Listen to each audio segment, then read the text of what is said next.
Decide, tikman natin lahat. Dito sponsored So, order tayo ng salted caramel twister combo, salted caramel zinger, and caramel chicken. So, tingnan natin kung aling bagay yung pinakapagkain. 705, mahal ba? E-wallet. Sige. Ayan na, dito tayo ngayon sa KFC. Dito kami sa Axis.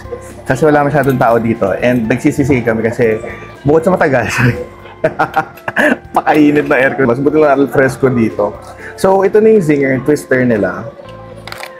Tikman na natin. Ito yung, madaya sa tsare. Nakakatakam sa, picture. In person, hindi. Tsare. Boing. Ayan na siya. Ang una ko nakita sa kanya is yung amoy. Talaga siyang masirup na coffee na salted caramel. Ayan na siya.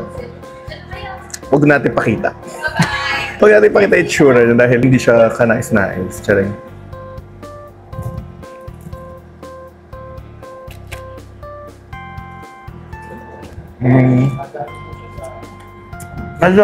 Ramdam nyo yun. Hindi ko alam kung hindi na-toast maayos. Parang ang hilaw pa. Yung pinaka-pita. Initial taste, masirap siya pero mas okay yung parang walang essence yung pinaka-syrup na. Hindi mo mas ma-appreciate yung salted caramel dito sa twister. Next yung zinger nila. Kaya natin kung mas lasa dito yung caramel caramel.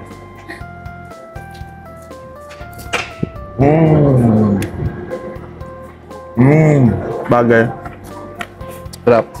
Chicken dito masarap. Lightly crisp. Hindi parang naglalaban yung lasa ng saltiness. And then yung sweetness niya. Yung glaze niya is parang mas matamis.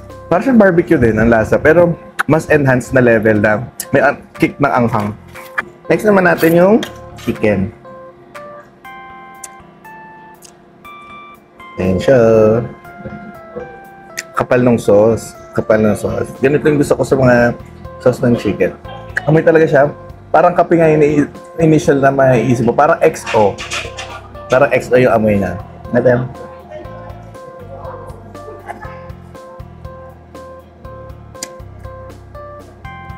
Hindi ko expected na masarap pala sa chicken. Okay siya. Huwag lang sa twister. Parang nag-enhance yung lasa. Para siyang may aftertaste ako na anghang. Smoky. Pero more on talagang parang may coffee. Nag-register utak ko. May hints ng lasa ng coffee. Okay siya sa akin. Okay siya sa akin. Siguro, this is something na itatry ko. And siguro, hindi ko siya kaya araw.